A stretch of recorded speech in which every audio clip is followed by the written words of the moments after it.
मंडळी, जुन्या जमान्यामध्ये एक म्हण आहे बघा, जर संकट आलं ना, आपल्यावर जर आफत आली ना, कुणाला सांगू नका. हिंदीतून म्हण आहे बघा, अगर आपने ऊपर अगर कोई बीतती ना तो खाली रब को बताना, सबको कभी नहीं बताना. अगर रब को बताया ना तो उसमें अगर मार्ग निकलता है, अगर सबको बताया ना तुम्हारी खिल्ली उड़ जाती है. दादानो, मंडळी, मी मुकुंद पालकर ह्याच्यावर एक तुम्हाला एक मजेशीर गोष्ट सांगतो. आपल्या भारत देशातला एक वैज्ञानिक सागरामध्ये कुठं बेट आहेत, कुठं काय आहेत ह्याचा शोध लावण्याकरता एका जहाजावर निघाला.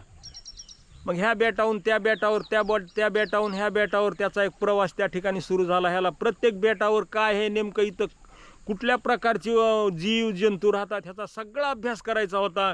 आणि ह्याच्यासाठी हा असणारा हुशार माणूस निघालेला असताना त्याला काय झालं, एका समुद्रामध्ये, खोल समुद्रामध्ये सोसाट्याचा वारा सुटला आणि त्याच्या जहाजाला अपघात झाला.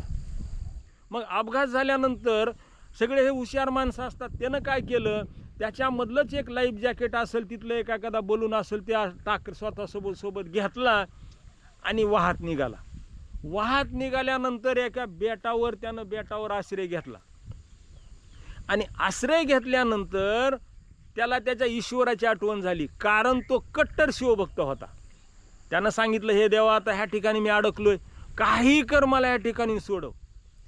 2-4 दिवस त्याने ईश्वराची भक्ती केली आणि पुन्हा त्याला ईश्वरावरला सगळा विश्वास संपला. ते म्हणला, अजिबात ईश्वर फिश्वर काही नाही आणि मला ईश्वर काय आता माझ्या साथीला येत नाही. परत त्यानं थोडं डोकं लढवलं, त्या ठिकाणी थोडे लाकडं गोळा केले, काही 5 लाकडं गोळा केले, स्वतःचं एक झोपडं त्या ठिकाणी तयार केलं. राहायला तर लागेल ना. म्हणलं आता ह्याच ठिकाणी जसं होईल तसं आता काही खायचं आणि ह्या ठिकाणी आपलं जीवन सुरुवात करायची.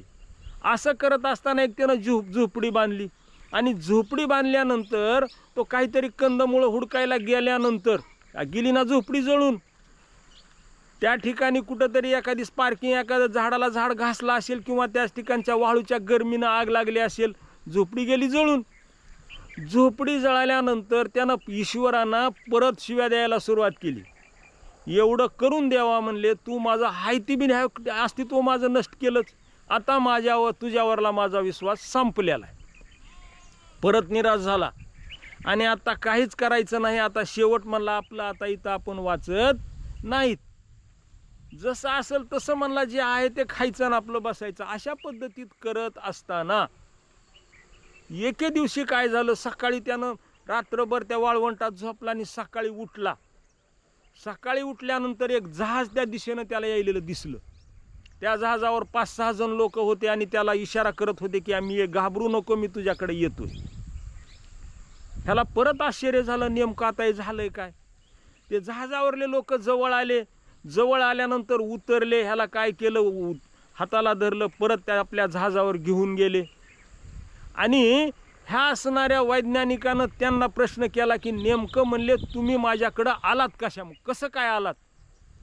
त्यांनी सांगितलं की ज्यावेळेस तुमचं जहाज अपघातग्रस्त झालं त्यावेळेस आम्हाला सिग्नल पोहोचलं म्हणले, पण नेमका कुठं अपघात झाला, काय झाला ह्याचाच आम्हाला 8 दिवस झालं मेळ लागत नव्हता, कुठलाच ताळमेळ लागना गेला. पण ज्या दिवशी आम्हाला ह्या बेटावर दूर दिसला, त्या दुराच्या असणाऱ्या दिशेनं आम्ही ह्या ठिकाणी आमचं जहाज वळवलं की आम्हाला वाटलं की ज्या ठिकाणी हे दूर आहे त्या ठिकाणी हा माणूस अडकलेला आहे. आणि दादानो, त्याच वेळेस ह्या वैज्ञानिकाच्या लक्षात आलं की हे ईश्वरा, ज्या वेळेस मी तुला शिव्या देत होतो ना, पण तू जी केलंच ना, मला सोडण्यासाठीच तू युक्ती बनवलीच, आणि त्यावेळेस त्याचा ईश्वरावर भरोसा बसला.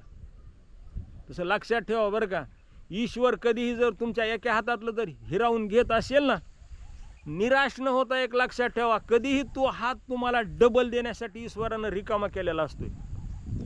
हे लक्षात ठेवा दादांनो. त्या ठिकाणी त्याकरिता कधीही आपल्या जिंदगीवर, आपल्या ह्याच्यावर निराश न होता त्याच्यावर भरोसा ठेवा, 100% तुम्हाला यश येईल. मंडळी, थांबतो ह्याच ठिकाणी, भेटू पुढल्या व्हिडिओमध्ये.